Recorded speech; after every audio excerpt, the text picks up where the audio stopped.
here today in the farming communities just outside of Phnom Penh with some Akaraka volunteers and volunteers from IFS to visit with some of the families of our students that we're sponsoring scholarships at ITC, the Institute of Technology in Cambodia.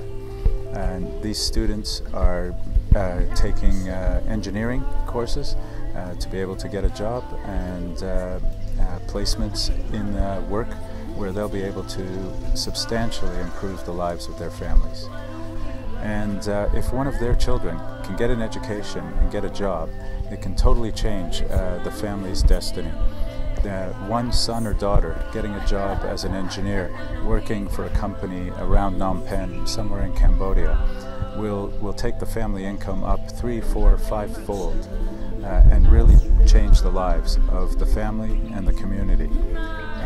These children are role models for the neighborhood, and when you see the parents and you see how happy they are that one of their kids is able to get an education, it really makes you see where our money is going, where our donors' money is going, to be able to change the lives of these people.